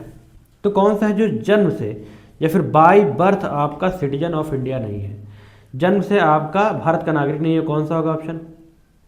तो इसका आंसर होगा आपका डी, भारत के बाहर जन्मा व्यक्ति जिसके माता पिता भारतीय हैं। अगर ये प्रोसेस आपका होता है कि बाय बर्थ वो आपका भारत का सिटीजन नहीं हो सकता है, बल्कि कौन से प्रोसेस के थ्रू हो सकता है, तो वंशानुगत द्वारा, किसके, वंश के द्वारा वो भारत का नागरिक नहीं हो सकता है, बल्कि आपके जन्म के द्वारा वो भारत का नागरिक नहीं हो सकता है। इसके बारे में डिटेल से आगे समझाता हूँ आपको। तो इसका ऑप्शन क्या होगा, तो इसका ऑप्शन होगा आपका डी।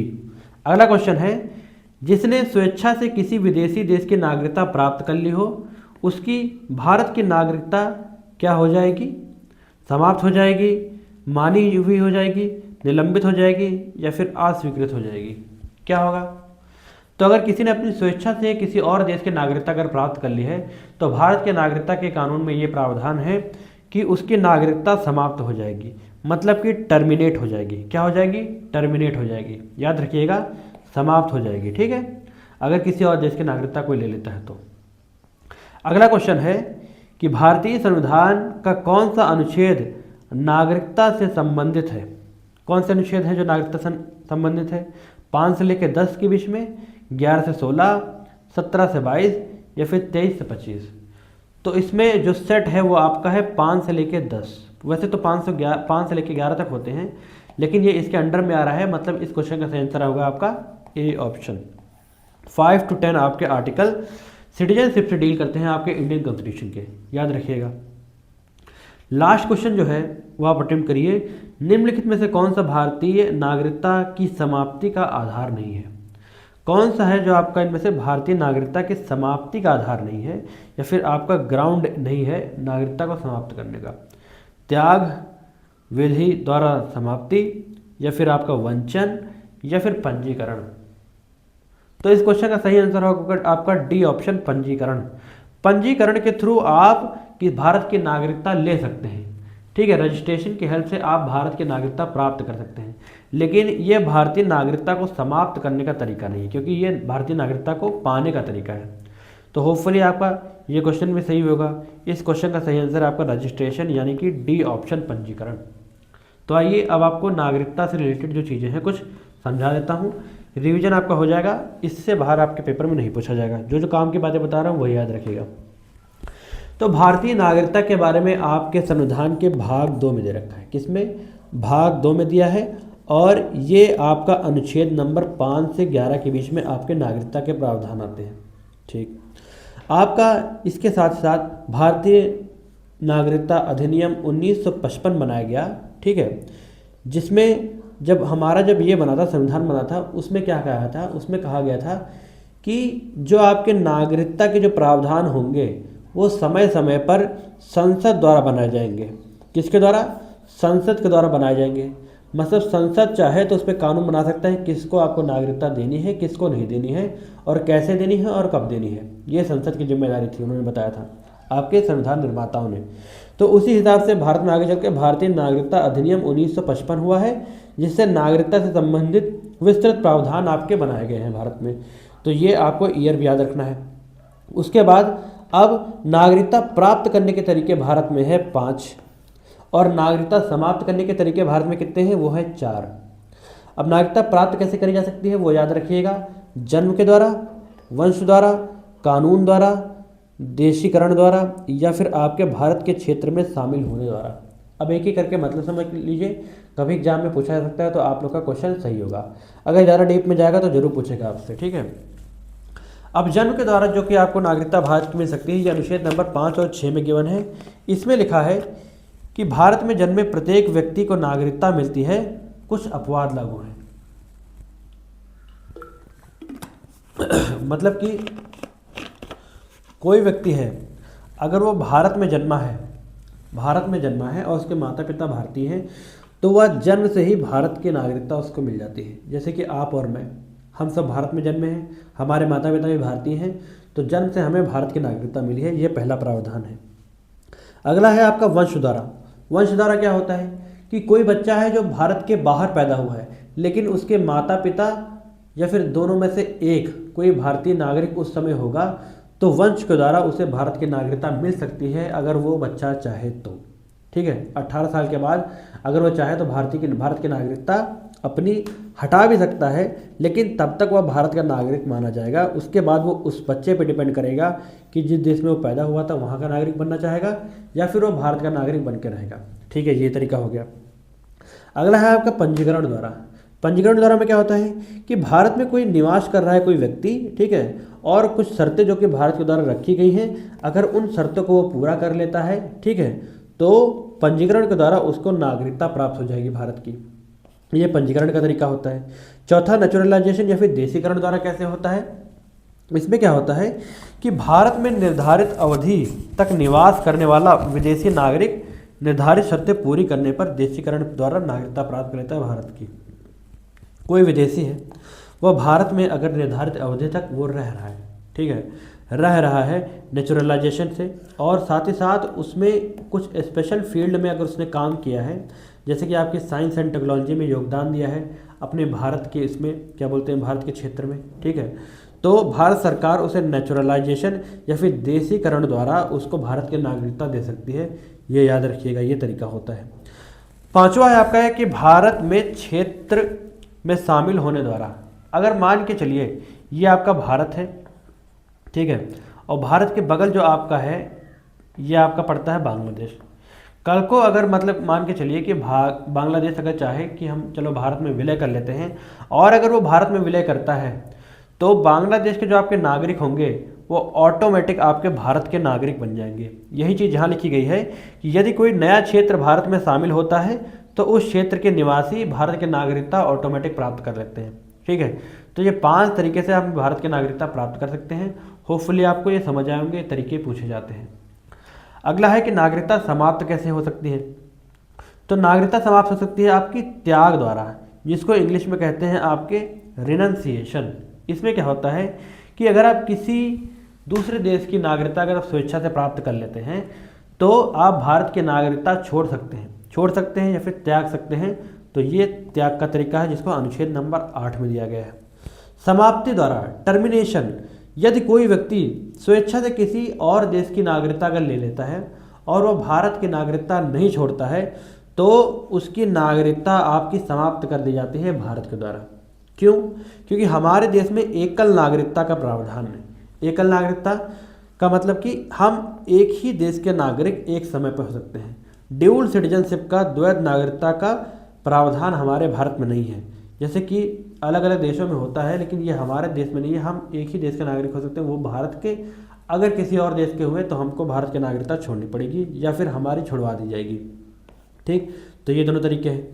अनुच्छेद नंबर 10 में आपको लिखा हुआ है निरसन द्वारा यदि कोई व्यक्ति अगर धोखाधड़ी, ठीक है, धोखाधड़ी से या फिर गलत तरीके से महत्वपूर्ण तथ्यों को छुपाकर अगर भारत की नागरिकता प्राप्त करता है तो संविधान में ये लिखा गया है कि उसने असंवैधानिक तरीके से भारत की नागरिकता प्राप्त करी है और उसे उसके नागरिकता से निरस्त कर दिया जाएगा, ठीक है। उसके नागरिकता का जो सर्टिफिकेट है वो निरस्त कर दिया जाएगा। तो ये बाय डेप्रिवेशन या फिर निरस्त द्वारा कानून है जो अनुच्छेद 10 में गिवन है। फिर अन्य प्रावधान क्या है? संसद नागरिकता से संबंधित मामलों में कानून बनाती है और कानून में प्रावधान अनुसार नागरिकता समाप्त की जा सकती है। समय समय पर अगर संसद चाहेगी तो अपने हिसाब से नए प्रावधान से वो चाहे तो लोगों को उनकी नागरिकता से क्या कर सकती है, निलंबित कर सकती है। तो याद रखिएगा, ये नागरिकता समाप्त करने के तरीके हैं और ये नागरिकता प्राप्त करने के तरीके हैं। ये आपके एग्जाम में पूछे जाते हैं। अनुच्छेद 11 याद रखिएगा कि संसद की विधि बनाने की शक्ति आपके पास होती है नागरिकता में। नागरिकता से रिलेटेड जो भी कानून है वो आपका संसद बना सकता है। ये अनुच्छेद नंबर 11 में गिवन है, ठीक है। और नागरिकता के संबंध में सामान्य जो प्रावधान है 5 में गिवन है। नागरिकता प्राप्त करने के तरीके 6 में गिवन है, ठीक है। और नागरिकता त्याग वगैरह ये सब बाकी चीज़ें दे रखी हैं, लेकिन ये ज़्यादातर नहीं पूछी जाती हैं। मेन आपके तरीके पूछते हैं, ठीक। यहाँ से क्वेश्चन आता है तो ये चीज़ याद रखिएगा, ठीक है। बाकी संविधान लागू होने के जो कि आपका 26 जनवरी 1950 के समय नागरिकता प्राप्त करने के लिए विशेष प्रावधान किए गए थे, जो आपको ज़्यादा डिटेल में नहीं जाना है। आपसे बस ये चीज़ें पूछी जाती हैं, वो याद रखना है आपको। 5 तरीके से नागरिकता प्राप्त कर सकते हैं, 4 तरीके से नागरिकता छोड़ सकते हैं, और वो कौन कौन से हैं ये आप याद कर लीजिए, बस आपका काम हो जाएगा, ठीक है। तो ये नागरिकता से रिलेटेड आपके जितने क्वेश्चन थे और टॉपिक हमने डिस्कस कर लिया है। याद रखिएगा कि भारत में एकल नागरिकता है, ठीक है। आपकी द्वैध नागरिकता नहीं है, फिर ड्यूअल सिटीजनशिप में भारत में आपका ड्यूअल सिटीजनशिप का कॉन्सेप्ट नहीं है। ड्यूअल सिटीजनशिप आपके अमेरिका में भी होती है। अमेरिका में वो इस तरीके से होती है कि आपके एक तो आप जिस राज्य के निवासी हैं, जैसे कि आप कैलिफोर्निया राज्य के निवासी हैं तो आप कैलिफोर्निया के नागरिक भी हैं, और साथ ही साथ आप यूएसए के नागरिक हैं तो आप यूएसए के नागरिक भी हैं। तो इसे भी आपको ड्यूअल सिटीजनशिप या फिर द्वैध नागरिकता का प्रारूप माना जाता है। लेकिन हमारे भारत में ऐसा केस नहीं है। अगर आप उत्तर प्रदेश के निवासी हैं तो इसका मतलब ये नहीं कह सकते हो कि आपकी उत्तर प्रदेश की नागरिकता है, नहीं, आपकी भारत की नागरिकता है। कौन सी? सिर्फ और सिर्फ एक नागरिकता है आपकी, वो है आपकी, आप भारत के नागरिक हैं। होपफुली आपको समझ आएगा, ये याद रखिएगा, ठीक है। आगे चलते हैं। अगला हमारा टॉपिक है आपका मूल अधिकारों से रिलेटेड, ठीक है। मौलिक अधिकार से रिलेटेड टॉपिक है, जो कि इससे पहले हम क्वेश्चन देख लेते हैं, उसके बाद टॉपिक को डिस्कस कर लूँगा आपके साथ, थोड़ा आपको क्लियरिटी हो जाएगी। क्वेश्चन नंबर 1 कहता है कि डॉक्टर भीमराव अंबेडकर ने संविधान के किस मौलिक अधिकार को संविधान का हृदय और आत्मा कहा था? किसको कहा था? समानता का अधिकार, स्वतंत्रता का अधिकार, संवैधानिक उपचार का अधिकार, या फिर शिक्षा का अधिकार? तो उन्होंने संविधान की आत्मा आपके आर्टिकल नंबर 32 या फिर संवैधानिक उपचार के अधिकार को कहा था। आर्टिकल नंबर 32 को क्या कहा जाता है? ये आपको एक तरीके से सुपर आर्टिकल कहा जाता है। इसमें क्या होता है कि इसके थ्रू जो होता है कि आप अगर आपके मौलिक अधिकारों का हनन हो रहा है तो आप लोग सीधे कहाँ जा सकते हैं? सुप्रीम कोर्ट जा सकते हैं। सुप्रीम कोर्ट से आप अपने मौलिक अधिकारों के लिए आप गुहार कर सकते हैं, ठीक है। तो इसीलिए इसे क्या कहा गया था? इसको आपको संविधान का हृदय और आत्मा कहा गया था। किसको? संवैधानिक उपचार का अधिकार को, ठीक है, यानी अनुच्छेद नंबर 32 को। होपफुली आपको समझ आएगा। अगला क्वेश्चन देखते हैं। संपत्ति का अधिकार प्रारंभ में मौलिक अधिकार था, लेकिन बाद में इसे हटा दिया गया है। यह किस संवैधानिक संशोधन अधिनियम द्वारा किस वर्ष में आपका पारित किया गया था? ठीक है, ये क्वेश्चन है आपका। 42वां संविधान संशोधन, 44वां, 86वां या फिर 97? तो ये मैं कमेंट सेक्शन में आपसे उम्मीद करूंगा कि आप लोग इस क्वेश्चन का आंसर दीजिए। याद रखिएगा कि पहले आपका आर्टिकल नंबर 19 में आपके संपत्ति का अधिकार आपके मौलिक अधिकार का पार्ट था, लेकिन बाद में इसे किसी संविधान संशोधन में जो आप लोग आंसर देंगे उससे हटा के अब यह महज एक कानूनी अधिकार हो गया है। कौन सा हो गया है? कानूनी अधिकार हो गया है आपको, ठीक है। आर्टिकल 300A में इसे डाल दिया गया था। ये अब मात्र एक आपका कौन सा है? कानूनी अधिकार है, आपके संपत्ति का अधिकार। होपफुली आपको समझ आएगा, और इस क्वेश्चन का आंसर आप लोग कमेंट सेक्शन में दीजिए मुझे, ठीक है। जरूरी है, क्वेश्चन आ सकता है, इसीलिए इसे जरूर दीजिएगा आंसर। अगला क्वेश्चन है कि अभिव्यक्ति की स्वतंत्रता पर राज्य जन सामान्य के हित में युक्तिसंगत प्रतिबंध किस अनुच्छेद के अंतर्गत लगा सकता है? आर्टिकल नंबर 19(1) का ए, 19 क्लॉज 2, अनुच्छेद 21 या फिर अनुच्छेद 25? इंग्लिश में देख लीजिए। Under which article can the state impose reasonable restriction in the interest of the general public on the exercise of freedom of speech and expression? तो याद रखिएगा ये चीज़ आपके अनुच्छेद 19(1) के काम है, 19(1) के काम है, जिसकी वजह से अगर मान के चलिए आपको अभिव्यक्ति की आज़ादी है या फिर बोलने की आज़ादी है, लेकिन उसके साथ साथ ही कुछ आप पे प्रतिबंध भी हैं। प्रतिबंध ये है कि अगर आप जनरल पब्लिक के हितों को अगर आप हनन कर रहे हैं तो आपकी बोलने की जो आज़ादी है, अभिव्यक्ति की आज़ादी है, उस पर रोक लगाई जा सकती है। ये चीज़ आपके अनुच्छेद 1 का में लिखी है। ठीक है, ये ऑप्शन इस क्वेश्चन का सही आंसर है। अगला क्वेश्चन देखते हैं, भारत में कौन सा मौलिक अधिकार ऐसा है जो केवल गैर नागरिकों को भी प्राप्त है? आपके कुछ ऐसे आपके मौलिक अधिकार होते हैं जो आपके नागरिक को प्राप्त होते हैं, और कुछ ऐसे होते हैं जो नागरिकों के साथ साथ आपके विदेशियों को भी प्राप्त होते हैं। तो उसके ऊपर क्वेश्चन है कि कौन सा ऐसा है जो आपके गैर नागरिकों को भी प्राप्त है। ऑप्शन है आपके समानता का अधिकार, स्वतंत्रता का अधिकार, संवैधानिक उपचार का अधिकार, या फिर आपके शिक्षा का अधिकार। ठीक है, तो इस क्वेश्चन का आंसर क्या सही है? यहाँ देखिए, ये जो आपके ऐसे आर्टिकल हैं जो आपके केवल नागरिकों को दिए गए हैं, और ये जो आपके आर्टिकल हैं जो आपके दोनों नागरिकों को और साथ ही साथ आपके विदेशियों को भी दिए गए थे। आर्टिकल नंबर 14, आर्टिकल नंबर 17, 18, 23, 24, 25, 26, 27 और आपका कौन सा आर्टिकल नंबर 28। ठीक है, ये देखिए, तो यहाँ पर आपका दिया गया है समानता का अधिकार। ये देखिए यहाँ पर आर्टिकल नंबर 14 गिवन है ना, ये आपके सभी व्यक्तियों को दिया गया है, तो यहाँ पर से ये आपका सही है। अब ये तीनों क्यों नहीं है? स्वतंत्रता का अधिकार, ठीक है, स्वतंत्रता के अधिकार में आपके बोलने का भी अधिकार ही आता है, अभिव्यक्ति की आज़ादी भी आती है, और अभिव्यक्ति की आज़ादी हर लोगों को आपके देश में सरकार नहीं दे सकती है। विदेशियों को अगर अभिव्यक्ति की आज़ादी दे दी जाए तो फिर कुछ हद तक चांसेस है कि वो भारत के खिलाफ भी बोल सकते हैं, तो ये उनको नहीं दिया गया है।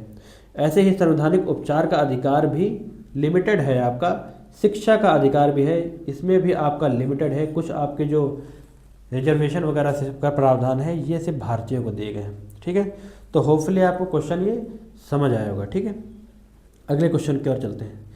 निम्नलिखित में से किस मामले में सर्वोच्च न्यायालय ने अनुच्छेद 21 के तहत जीवन के अधिकार के दायरे को विस्तार किया है? ठीक है, इनमें से कौन सा आपका वो आर्टिकल था जिसके थ्रू आपका क्या किया गया था, जजमेंट आया था, जिसके थ्रू अनुच्छेद 21 का विस्तार किया गया था? मेनका गांधी बनाम भारत संघ, दूसरा है केशवानंद भारती बनाम केरल राज्य, और गोलकनाथ बनाम पंजाब राज्य, A.K. गोपालन बनाम मद्रास राज्य। तो इस क्वेश्चन का आंसर आपका क्या सही है? इस क्वेश्चन का सही आंसर है आपका मेनका गांधी बनाम भारत संघ राज्य। इसमें क्या कहा था, इसमें आपके सुप्रीम कोर्ट ने आप क्या कहा था, इसमें सुप्रीम कोर्ट ने आपके जो आपके मौलिक अधिकारों को एक विस्तृत परिभाषा दी थी। किसको? विस्तृत परिभाषा दी थी। इसमें अनुच्छेद 21 में आपके सुप्रीम कोर्ट ने यह भी ऐड किया गया था कि विदेश में यात्रा करने का अधिकार भी आपके जीवन जीने का अधिकार के मौलिक अधिकारों की श्रेणी में आता है। ठीक है, तो ये याद रखिएगा, मेनका गांधी बनाम भारत संघ राज्य था। केशवानंद भारती बनाम केरल राज्य में क्या हुआ था, इसमें बेसिक स्ट्रक्चर या फिर मूल रूप संरचना पे जो संविधान की होती है उसके बारे में बात करी गई थी। ठीक है, इसमें आपके, और गोलकनाथ बनाम पंजाब राज्य में क्या हुआ था गोलकनाथ और बनाम पंजाब राज्य में आपके क्या हुआ था, इसमें कहा गया था, सुप्रीम कोर्ट ने कहा था कि आपके जो फंडामेंटल राइट्स हैं या फिर आपके जो मौलिक अधिकार हैं वो आपके नीति निदेशक तत्वों से या फिर डीपीएसपी से आपके बढ़ चढ़ के हैं या फिर उनसे बड़े हैं। ठीक है, ये आपके गोलकनाथ केस में कहा गया था। ठीक है, तो उसी हिसाब से आप बताइए एग्जाम्पल में मुझे कमेंट सेक्शन में कि A.K. गोपालन केस में क्या कहा गया था, ये मुझे कमेंट सेक्शन में बताइए। ये क्वेश्चन आपसे एग्जाम में पूछ लिए जाते हैं। ठीक है, केस दे देगा और उसमें क्या बातें कहेगी तो ये पूछता है। ठीक, तो होपफुली आप लोग इसका आंसर कमेंट सेक्शन में देंगे। अगले आप देख लेते हैं, थोड़ा मौलिक अधिकारों के बारे में थोड़ा समझ लेते हैं। तो मौलिक अधिकार, पहली बात आपके संविधान के भाग 3 में आते हैं। किस में आते हैं? भाग 3 में आते हैं। अनुच्छेद 12 से लेकर अनुच्छेद 35 के बीच में मौलिक अधिकार आपके होते हैं। तो ये अधिकार आपके दोनों नागरिकों और कुछ अधिकार आपके नागरिकों और गैर नागरिकों दोनों को प्राप्त होते हैं, और ये राज्य के विरुद्ध प्राप्त होते हैं कि राज्य के विरुद्ध ये अधिकार प्राप्त होते हैं कि राज्य इसका हनन नहीं कर सकता है। अगर राज्य इसका हनन करेगा तो जनता सीधे आपके सुप्रीम कोर्ट जा सकती है और उसके उपचार के लिए सुप्रीम कोर्ट फैसला देगा। ठीक है, तो ये आपके मौलिक अधिकार होते हैं। इसकी विशेषता है आपके कि ये न्यायालय द्वारा परिवर्तनीय है, ठीक है, न्यायालय द्वारा इसमें परिवर्तन किया जा सकता है। ये व्यक्तिगत होते हैं, सामूहिक नहीं होते हैं, ठीक है। आपके जितने भी मौलिक अधिकार होते हैं ये आपके पर्सनल होते हैं, आपके खुद के निजी जीवन के लिए होते हैं। सामूहिक अधिकार इसे नहीं कहा जा सकता, याद रखिएगा, ठीक है। ये राज्य के विरुद्ध लागू होते हैं, मैंने आपको समझाया। भारतीय नागरिकों के लिए तथा कुछ अधिकार विदेशी व्यक्तियों के लिए भी होते हैं। ये भी मैंने आपको आर्टिकल्स बताए हैं, 14, 17, 18, 23, 24, 25, 26, 27, 28, ठीक है। इससे अच्छा ये है कि आप लोग जो सिर्फ नागरिकों के हैं वो याद कर लीजिए, बाकी जो आएगा वो आपके गैर नागरिकों और नागरिकों दोनों के लिए होगा। जो सिर्फ नागरिकों को उपलब्ध है वो है 15, 16, 19, 20, 21, 22। आसान है, 15 के बाद 16, फिर बाद में आपके 19 के बाद 20, फिर 21 के बाद 22, बस 6 ही याद करने हैं, ठीक। ये संविधान की आपकी आत्मा कहलाती है, ठीक है। तो होपफुली आपको इसकी विशेषता समझ आएंगे। अब आपके फंडामेंटल राइट्स आपके कितने तरीके के होते हैं? ये आपके 6 तरीके के होते हैं। पहला आपका समानता का अधिकार जो 14 से 18 आर्टिकल में गिवन है। दूसरा है स्वतंत्रता का अधिकार 19 से 22 में गिवन है। तीसरा है आपका शोषण के विरुद्ध अधिकार 23 से 24 में गिवन है। धर्म की स्वतंत्रता का अधिकार आपके 25 से 28 में गिवन है। और आपके सांस्कृतिक और शैक्षणिक अधिकार आपके 1930 में गिवन है। और संवैधानिक उपचारों का अधिकार आपके किसमें? आर्टिकल नंबर 32 में गिवन है, ठीक है जी। ये चीज़ हो गई। तो अब समानता के अधिकार में आपकी जो जो चीज़ें हैं ये आप याद कर लीजिए। इसमें बेसिक आपको याद करना होता है अस्पृश्यता का अधिकार, अंत जो आपका आर्टिकल नंबर 17 में गिवन है, इस पर स्टार मार्क कर लीजिए, ये इंपॉर्टेंट है, ठीक है। उसके बाद आपका ये चीज़ हो गई। और स्वतंत्रता के अधिकार में आपका जो आर्टिकल नंबर 19 है, 19 में आपके 6 दिए गए हैं, सबको लाइन से याद करना होता है आपके। कैसा आपका भाषण या फिर अभिव्यक्ति, उसके बाद शांतिपूर्ण सभा बी में, और संघ बनाने का अधिकार सी में, और भारत में स्वतंत्र रूप में घूमने का अधिकार डी में, और कहीं भी बसने या फिर कोई भी व्यवसाय धंधा करने के लिए ई में, ठीक है। तो ये चीज़ है। अब ये 6 स्वतंत्रताएं आपको दी गई हैं। अब देखिए कैसे इसको आपको याद करना है। थोड़ा एक कहानी आपको बताता हूँ, उस कहानी के तरीके से आप लोग इसे याद कर सकते हैं। 19 में जो 6 याद करने हैं उसी कहानी है। मान के चलिए कि आपके गौतम बुद्ध थे। तो गौतम बुद्ध जब आपके उनको ज्ञान की प्राप्ति हुई तो उन्होंने सोचा कि मैं अपने जो आपके हमारे जो भिक्षुक हैं और हमारे जो मानने वाले अन्यायी हैं उनको मैं थोड़ा ज्ञान देता हूँ या फिर उनको कुछ बताता हूँ। तो उन्होंने क्या किया, उन्होंने आपके भाषण देना स्टार्ट किया। जब उन्होंने भाषण देना स्टार्ट किया तो अभिव्यक्ति मतलब उन्होंने करी, तो ये ए हो गया, ठीक है। उन्होंने अभिव्यक्ति के थ्रू आपकी एक शांतिपूर्ण सभा बुला ली, शांतिपूर्ण सभा उन्होंने बुला ली, तो ये आपका बी में आता है। सभा बुलाई तो सभा को उन्होंने निर्देश दिया, कहा कि आप लोग संघ बनाइए, संघ बनाने की आप लोग कोशिश करिए। संघ बनाने का मतलब कि सी में आ गया। संघ बनाने के साथ उन्होंने उन सभी को निर्देश दिया कि संघ बना के आप लोग पूरे भारत में क्या करिए, पूरे भारत में आप लोग घूमिए और धर्म का प्रचार कीजिए। तो भारत में वो लोग स्वतंत्र रूप से घूमने के लिए उन्होंने कहा आपके संघ को, तो ये डी में आता है। और घूमिए तो जब वो लोग घूमेंगे तो वो लोग कहीं भी बसेंगे आपके, ठीक है। संघ बनाने के बाद भारत में रहेंगे तो वो कहीं भी आपके क्या होंगे, तो कहीं भी बसेंगे। भाई किसी जगह जाएंगे तो वो लोग रहेंगे तो है ही ना, तो कहीं वो लोग बसेंगे। तो ये अधिकार उनको ई में आता है। तो बसेंगे तो वहाँ पर कुछ रहेंगे जब तक कितने नहीं मिले, तो वहाँ पर कुछ व्यवसाय या फिर कुछ धंधा भी करेंगे ताकि उनकी पेट पूजा भी हो सके, ठीक है। तो ये चीज़ आपके किस में आता है? एफ में आता है। तो इस तरीके से गौतम बुद्ध की कहानी से आप लोग 19 का जो आपके आर्टिकल हैं, 19 के जितने भी आपके लेके ए से लेके किसमें तक, एफ तक हैं, ये आप ऐसे याद कर सकते हैं, ठीक है। याद करने का तरीका था 19 पूछा जाता है आपको। जीवन जीने का अधिकार आसान है, ठीक है। और 20 और 21 खासा याद करने होते हैं। 20 में क्या होता है कि अपराधों के संबंध में संरक्षण कुछ आपको प्रावधान है संविधान के द्वारा, ये आपको याद करने होते हैं। अब इसका काम कहाँ आता है? आर्टिकल 20 और 21 आपके ऐसे आर्टिकल हैं कि जब आपका आपातकाल लगता है, जब आपके भारत देश में आपातकाल लगता है, जो कि आपके नेशनल इमरजेंसी आर्टिकल नंबर 352 में गिवन है, तो यहाँ पर साफ साफ लिखा हुआ है कि इस दौरान आपके अनुच्छेद 20 और 21 का निलंबन नहीं किया जा सकता है। जीवन जीने का अधिकार 21 में, और आपका जो आर्टिकल नंबर 20 में गया है कि आपको किसके थ्रू, अपराधों के संबंध में संरक्षण जो आपको प्रावधान है, इसके जो प्रावधान है वो आपसे नहीं छीने जा सकते हैं। बाकी सारे मौलिक अधिकारों को आपके हनन किया जा सकता है इन योर नेशनल इमरजेंसी, या फिर जब आपका आपातकाल आए। ये 352 में आपातकाल दिया गया है, नेशनल इमरजेंसी की बात करी गई है। अच्छा जी, तो ये चीज़ था, इसलिए ये इंपॉर्टेंट था। उसके बाद आगे हम लोग चलते हैं, तो आपका शोषण के विरुद्ध अधिकार में आपका आ जाता है। तो इसमें आपको याद रखना है आर्टिकल नंबर 24 ज़्यादा याद रखना है। 14 वर्ष से कम आयु के बच्चों को कारखानों आदि से कार्य करने पर प्रतिबंध लगा है, ये याद रखना है, ये 24 में गिवन है। और धर्म की स्वतंत्रता में आपको मन, अंतरात्मा और धर्म की स्वतंत्रता आपको किस में गिवन है? 25 में गिवन है। ठीक है, तो ये चीज़ आपको ज़्यादा याद रखनी है। और अगला आपको 28 याद करना है। शैक्षणिक संस्थाओं के धार्मिक शिक्षा से मुक्ति है कि आपके जो शैक्षणिक संस्थान है जो कि आपके स्टेट के द्वारा फंड किए जाते हैं, फिर राज्य के द्वारा फंडिंग किए जा सकते हैं, ठीक है, उनमें वो लोग मुक्त हैं कि धार्मिक शिक्षा वो लोग नहीं देंगे। ठीक है, इससे उन्होंने मनाही है, याद रखिएगा। ठीक है, 28 में गिवन है। ठीक है, उसके बाद हम लोग चलते हैं आपके सांस्कृतिक और शैक्षणिक अधिकार, आपके 29 और 30 में गिवन है। इसमें क्या है कि जो आपके अल्पसंख्यक जो हैं, अल्पसंख्यक की भाषा, लिपि और संस्कृति की जो रक्षा है, ये 29 में गिवन है। और आपका क्या है कि अल्पसंख्यक आपके शैक्षणिक संस्थान बना सकते हैं, इसके बारे में उनको 19 आर्टिकल नंबर 30 के थ्रू आज़ादी है, ये आपको इसलिए याद करना है। और संवैधानिक उपचारों का अधिकार आपके आर्टिकल नंबर 32 में है। इसमें क्या होगा कि अगर आपके मौलिक अधिकारों का आपका हनन हो रहा है तो आप लोग उच्चतम न्यायालय जाकर उसका उपचार कर सकते हैं, अपने मौलिक अधिकारों को वापस पा सकते हैं। ठीक, इसे आपके डॉक्टर भीमराव अम्बेडकर ने संविधान की आत्मा और हृदय बताया है, जिसको मैंने आपको क्वेश्चन में बताया था। कॉन्स्टिट्यूशनल रेमेडीज का अधिकार भी इसे कहा जाता है। ठीक है, अब एक चीज़ आपको इसमें याद रखिएगा जो आपको इम्पॉर्टेंट पूछी जाती है।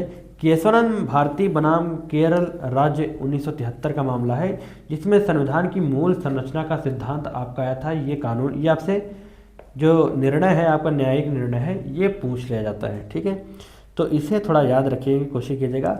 बाकी आपका जो मेनका गांधी बनाम मैंने बताया था कि आर्टिकल नंबर 21 की विस्तृत चर्चा इसमें करी गई थी, ये चीज़ याद रखिएगा। ठीक है, बाकी ये दोनों इतने इम्पॉर्टेंट आपके नहीं हैं। निजता का अधिकार आपके आर्टिकल नंबर 21 का हिस्सा हो गया है। ठीक है, ये याद रखना है बस आपको। तो अब एक चीज़ इसमें आपके अनुच्छेद में आपको और याद रखने हैं आपके मौलिक अधिकारों में, वो है आपके कि आपके संवैधानिक उपचार जो अनुच्छेद नंबर 32 के अंतर्गत आपको मिलते हैं वो कौन कौन से हैं। ये 5 तरीके के होते हैं। रिट्स कहते हैं, जिसको क्या कहते हैं इंग्लिश में, इसे आपको इंग्लिश में रिट्स कहते हैं, संवैधानिक उपचार को। कौन सा है पहला आपका? हैबियस कॉर्पस, इसे इसी नाम से याद करना है क्योंकि यही नाम है इसका। हैबियस कॉर्पस को इंग्लिश में कहते हैं to have the body of. ठीक है, इसमें क्या मतलब है कि अवैध निरोध से मुक्ति। मान के चलिए किसी बंदे को गलत तरीके से जेल में डाल रखा है, तो आपका सुप्रीम कोर्ट या फिर कोई कोर्ट, आपका हाई कोर्ट ऑर्डर दे सकता है कि हाँ, हमें इस पर्टिकुलर जो व्यक्ति है इसकी बॉडी या फिर इसको जिंदा हमको हमारे सामने पेश किया जाए। ये चीज़ कहा जाता है आपके हैबियस कॉर्पस में। ठीक है, हैबियस कॉर्पस में याद रखिएगा कि संवैधानिक उपचार देने का अधिकार आपके हाई कोर्ट और सुप्रीम कोर्ट दोनों को है। ठीक है, हाई कोर्ट और सुप्रीम कोर्ट दोनों में है। हाई कोर्ट इस 32 के अनुच्छेद के थ्रू दे सकता है आपके ये संवैधानिक उपचार, और आपके हाई कोर्ट सुप्रीम कोर्ट 32 के थ्रू दे सकता है। हाई कोर्ट अनुच्छेद नंबर 226 के तहत दे सकता है। तो पहला हमने देख लिया to have the body of habeas corpus, यानी फिर किसी आदमी को जिंदा पेश करना आपके कानून के समक्ष। ठीक है, कोर्ट में। दूसरा है आपका मैंडमस। अब एम माने मैंडमस होता है और डब्ल्यू इसका उल्टा होता है, जिसका मतलब होता है वी कमांड, मतलब हम कमांड करते हैं। ऐसे याद करिए, एम सीधा है, उसका उल्टा डब्ल्यू है। इसका मतलब है सार्वजनिक अधिकारों को कर्तव्य पालन करने का अधिकार, आदेश देती है। कोर्ट अगर चाहे तो किसी भी सरकारी अफसर को आपके आदेश दे सकती है, या फिर सरकारी आपके जो ऑफिसर्स हैं उनको आदेश दे सकती है कि आप लोग अपनी ड्यूटी अच्छे से कीजिए। ये मैंडमस का आपका संवैधानिक उपचार होता है या रिट होती है। उसके बाद आपकी होती है एक प्रोहिबिशन। प्रोहिबिशन के नाम से इसे याद रखना है कि जो आप प्रोहिबिशन और आपका सर्क्यूलरी में दो चीज़ों में लोग आपके कंफ्यूज होते हैं। प्रोहिबिशन में क्या होता है?